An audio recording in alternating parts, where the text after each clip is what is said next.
Okay. Hello again. This is Rosetta Nesbitt, and I'm going to come to you again.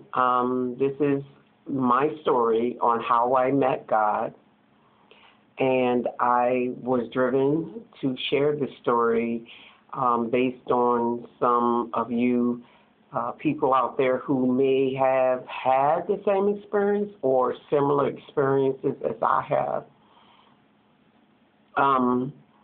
The series is how I met God, and at the top of the list, I want you to know that God is real. He's really real.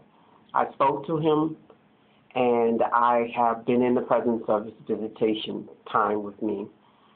But I'm starting this series off from part 1 and a part 2. This is part 3 of my story on how I met God.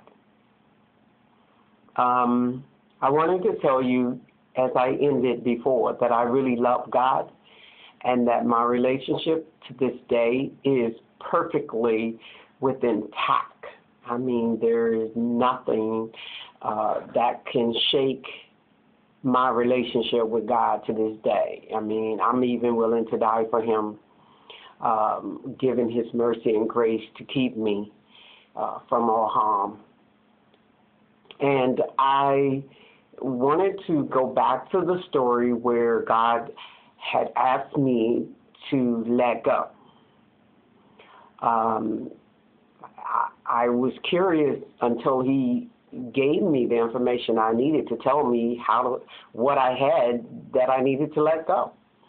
When you're in a world without God, which is when you hear Christians saying that the world, they are not of the world or they're not part of the world, they're truly just saying that they've come into the knowledge of God in their individual worlds. Like we brought God into our world, or we walked into God's world in our world, like the world we exist in. Whereas before, as I told you, there were drugs and alcohol and drinking and inconsistencies mentally and emotionally. And those things caused me to be separated from God. So me and God was in my living room, and we were talking, and I asked him to help me, or to save my life, help me to know him outside of what people have shown him to be. And I asked him to either help me save this life of mine or find a way to help me destroy it. And he got real with me and told me to let go of guilt and shame and bitterness and hatred and guilt and so many things that were boxed around me like cement, and it was literally shielding me from a real life to live. I couldn't live freely because I was so bound up in my brain, in my mind, in the way I thought. My self-talk, my individual self was so bound by my own bondage. To free myself from the things others had done to me, from my perspective. And I just want to say that while we were sitting in the living room talking and he told me to let go, and I had to ponder over this like it was homework that God had given me to do. So when he comes again and have this conversation with me, I will be one up ahead of where I was when I first got into this conversation with him about letting go, in order to meet him and know him and get personally involved with him. Well, I worked on it. I truly worked on it. And the first thing that came to me while I was working on letting go was gratitude. And I know some of you may say, well, how can you be grateful when you've been through so much and people have hurt you so badly? Well, gratitude is the most top of the list of things that we all need to do to free ourselves from guilt, shame, bitterness, pain, any blame on others for what we have been put through. It's part of our human life to go through things that are painful to help us become who we are.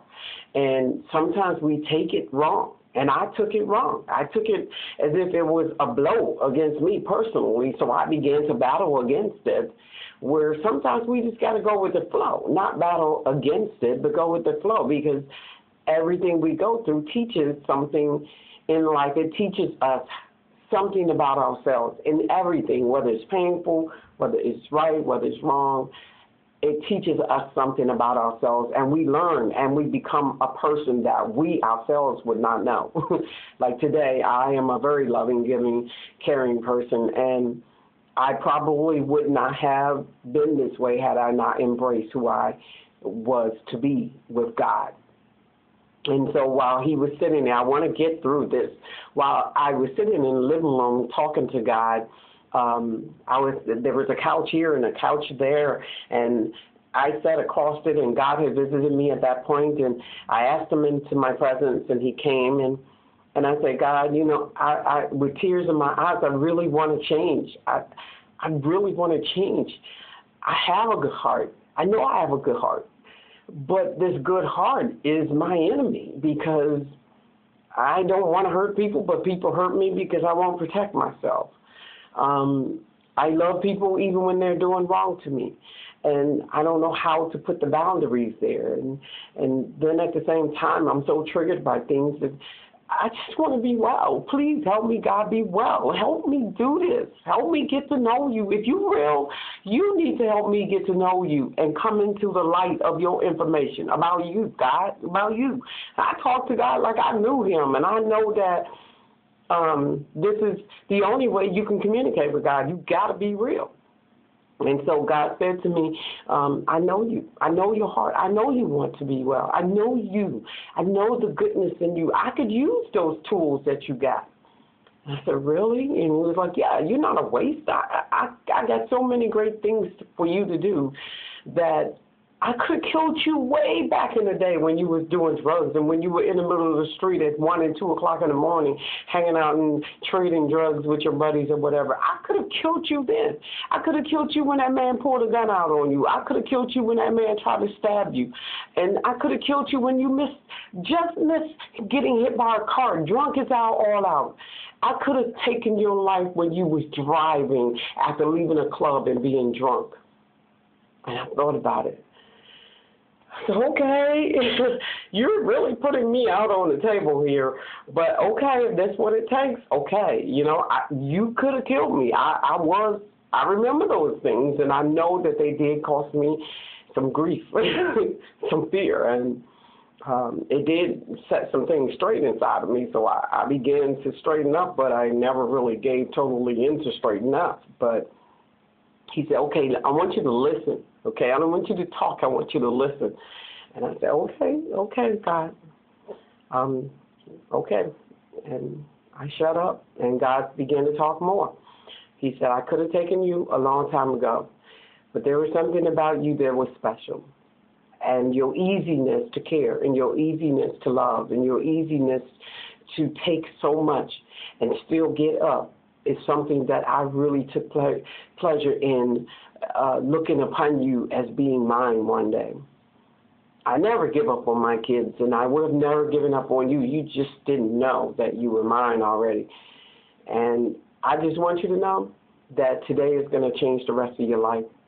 I said, really, God? I mean, please, I really want this. I mean, like, really, please help me. And so God said to me, the operation starts today. And I said, well, how are you going to do that? You know, like, what are you going to do? And God says, I'm literally going to operate on you. And he said, close your eyes and begin to pray. At that time, I'm sitting across from God, and I began to pray. I mean, tears was falling down my eyes, and the sincerity was there. Me and God was communicating, and I'm crying, and I'm saying, God, please, you know, I need forgiveness for my sins, and I need you to help me and change my life. And I made this decision to come to you, so please help me. And all of a sudden, my body felt like it was in convulsions, like I was puking. And I mean, literally, I mean, maybe not literally, but I had this vision as I was praying, like I had left the room with God and me, and everything evil and filthy in me started coming out of me. And I saw some of it as this green mucus puke just coming out, just flowing like volcanic overflowing. And all of a sudden, blood came out. And then I was sitting there and so caught up and so emotionally that I could feel my soul separate from my physical body. And I remember opening my eyes and seeing the body of my own body walk away from me. It went into the room, and I could see what it saw. I felt what it felt, and I walked where it walked. And I was sitting on the couch. Went into the room, and I laid out on the bed, and I saw both of my arms were tied to the headboard, and my feet were tied to the footboard, and I was stretched out. And literally, I was being cut from my neck here down to the pit of my stomach and my hip area, between the joints of my thighs and my abdomen. My whole trunk, let's say, was being opened from the bottom to the top. And I was like, I'm feeling this, God. Like, I'm feeling this. I mean, this is hurting me. And I could feel him cutting, like he took a literal surgical knife and cut me open. And I felt it. And he looked at me and he said, if you don't feel it, it won't change. If you don't feel it, it won't be different. I have to remove some stuff and it will hurt. And I'm going to stop here because my story is going to continue into another segment. And so I just want to say to you all, gratitude is one of the biggest, it is one of the biggest avenues to escaping wrong. It is an avenue, gratitude is an avenue to understanding what is the right thing to do. When someone hurt you, when someone make you feel bad about yourself, when someone, gratitude, just loving on people and forgiving them and understanding that they do not always know what they're doing. People are out of their mind. They become predators of themselves, and humanity becomes a predator to humanity. But love covers a multitude of sin and evil. Evil is sin, but love covers a multitude of these things. So I just want to say, if you were like me and you want to let go so that God could come in and start his process with you, start with gratitude. And gratitude will give you the knowledge on how to start getting where you need to be. I love you very much. I am born equipped to love. I don't need a face. I don't need a body. I don't need your mouth. I don't need your ears. I don't need your eyes. I don't need your face or your body to love you. I love you because you exist. And in that existence, God gave me the heart to love all mankind, human and otherwise. So this is Rosetta signing off from my story, How I Met God. Again, let me see you in part 4 of this segment. Okay? Goodbye. And God bless you.